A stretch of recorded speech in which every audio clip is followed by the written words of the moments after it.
Alright, welcome back. Artist Way week 8. Let me just try to set this up somewhere. The security guard literally told me not to walk behind the ropes and then started following me. But I'm so angry right now that I think that I could easily bite someone's head off if they tried to tell me what to do. So, against his advice, I went over the ropes. And here we are. How are we doing today? How are we doing? I'm angry, I'm upset, I'm frustrated. Week 8 was about recovering a sense of strength. Wait, I feel like it's been a week, bro. I literally just walked up these cliffs crying. Why? Because I feel like I've established such a real, grounded, healthy, safe relationship with myself and the people I allow in my life. And I feel like now it's kind of just not getting ripped from me, but I'm getting told otherwise by the relationships around me. And it's like, bro, you don't get to do that anymore. So this anger riles up. Because what is anger? It's an indicator. Anger is sacred. It tells you what your boundaries are. And I just think in relearning how to parent yourself, relearning how to approach your creativity, there's a lot of things that you will lessen your tolerance for just because you know that that's actually not true for you. So, I don't know. I'm feeling frustrated and I'm trying to do something healthy with this anger and this frustration. Because I think when I let it accumulate in my body, things never go to good. So how do you deal with this, right? You know, it's enough of the philosophy. What are you gonna do about it? And that's what I've been put face to face with. To be fair, I have been working quite hard this week. I had a deadline for a project, so the past 2 days, I will admit, my sleeping, eating, all of it, schedule was just completely off. Because I had to get this project in. It's in now. We can refocus, right? Slowing down is so important. Making sure you have food that's actually grounding and nourishing. I'm gonna write a lot because I have my artist pages. I'm gonna draw. And I don't really have any other responsibilities besides that. And just enjoying the sea. I was always the kid that had problems on vacations. I was always the one who would storm off. And I always felt really bad about this. Obviously I carried a lot of shame. And I always just thought damn, I'm just a terrible person. I just think I'm really sensitive. I think my body's sensitive. So I think with that sensitivity, you have to redirect it in a way that's healthy, in a way that you aren't turning it on yourself or the people around you. I don't think being sensitive is anything to look down upon or frown upon. I just think that it's a handle with care situation. And I think that I'm learning that especially in regards to people and relationships, where I've been so cautious about who I let into my space in the past couple months of my life, that now I'm just I don't have tolerance for these disrespect or victimhood or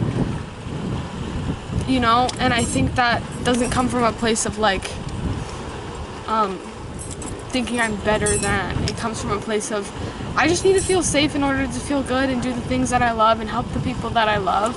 And if that means that I'm not putting myself in a situation where I'm harming myself in some way or degrading myself or what I actually need to feel safe and secure and in my body, then I've always been told I'm complex. No, I just need to move my body, eat things that make me feel good and don't cause allergic reactions, space to literally just regulate my nervous system. Because if you're not at a place of strength in the body, how are you expected to make anything that's worthwhile, that's true, that's anything at all? It goes back to Maslow's hierarchy of needs. If your foundation isn't solid and your needs aren't being met about shelter, security, nourishment, safety, then how do you expect to like do any of the other stuff? Like, it just doesn't make sense. It's very privileged for me to be talking about safety considering the state of the world. I can recognize that, but I'm talking about if you have the opportunity and the tools and the resources to literally be centered and be regulated in your nervous system, why are you not, going back to that?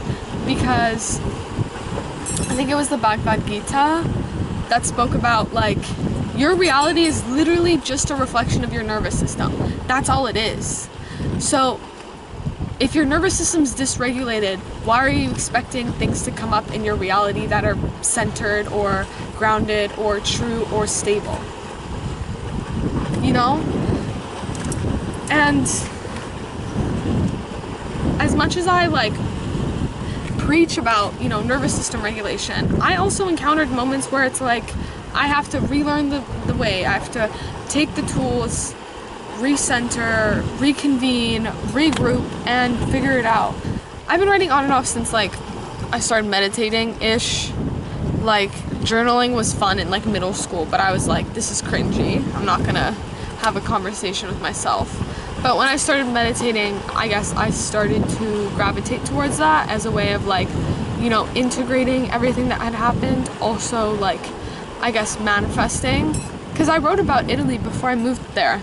I wrote pages and letters to the cosmos, and I was like, listen, this is why that makes sense, and this is why I need to go there. I'm willing to take the repercussion with making that change, and I dealt with 3 years of repercussions, let me tell you. Because in order to calibrate a higher level of experience or a desire, you're gonna have to deal with what's keeping you from experiencing that. So naturally, all of these things came up, as in falling out with people, illnesses, weird dynamics that had to be, I guess, mediated for me to be able to go there, because I wasn't prepared or lined up in the way I needed to be to experience my life in Italy. And then the trials and tribulations passed and I got there, and then guess what, you have another desire. Well, guess what's preventing you from experiencing that now? That's what it comes down to fundamentally, always. Because we forget that abundance isn't something that appears, abundance is present, we just create limitations. So those things that are pulling you and you're getting pulled by, they're here, they're in the room with us. So what's keeping you from them? I was talking to a friend and she was getting advice on just career and whatnot, and she was saying that the person giving her advice was telling her it takes time, so da-da-da, and she was in agreement with it. She's like, I've never believed in the notion that it takes time. And honestly, I agree with that statement. It doesn't take time, it takes alignment. Alignment can take years or it can take minutes. It depends on if you're willing to sit with the discomfort, sit with yourself, and anchor in that way of being. So yeah, I don't think it's about time, I think it's about alignment. Everything exists in the here and the now. It just depends on if you're willing to tap into those different spaces and frequencies. I don't know, man. I went to bed super late and I woke up early. I tried to go on a run, but my body just hurt. It was like, no. What are you doing? What are you doing, bro? Get in line, get in check. You can't reach for things of height if you're not willing to root yourself, I'm learning that. It's an everyday kind of thing that I have to come back to. But even with that, it takes alignment. It doesn't take time. If you're lined up with that and you act according to that, then that balance is present. You just have to tap into it. But if you're it doesn't necessarily take time. I think it just takes focus. It just takes redirecting your energy. It's like 2 days of me sitting in a deep meditation can drastically change the course of just like my way of being. Whereas like 2 weeks of like maybe, you know, sometimes sitting down to meditate, sometimes not. It just takes focus and it takes intention. So yeah, I intend that I know myself and what's good and true for me and others, and I let that love lead the way, because I think it's super easy to get distracted by things that mask themselves as love and safety. You can feel when it's true and when it's not. So I don't know. It's a lot. I know. That's life.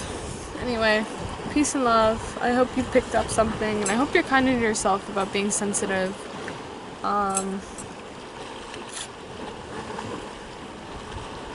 I'll see you next week. Stay strong, bro. Keep fighting. Keep fighting for the things you believe in, because at the end of the day, those things stay standing far past any of the limitations, constrictions, concepts, and ideas. What's true will stay, and what's true will guide you. And I think that's why I also came down to this rock today. When all else fails, there's this pulsating light that never goes away. And as much as we say that, you know, it dims and it brightens, it's always there. We have a choice whether or not we want to feel it and accept it, let it in, let it guide us, or, you know, push it to the side, because there are more important things. So yeah, let your beating heart guide you, let your heart guide you. That's all.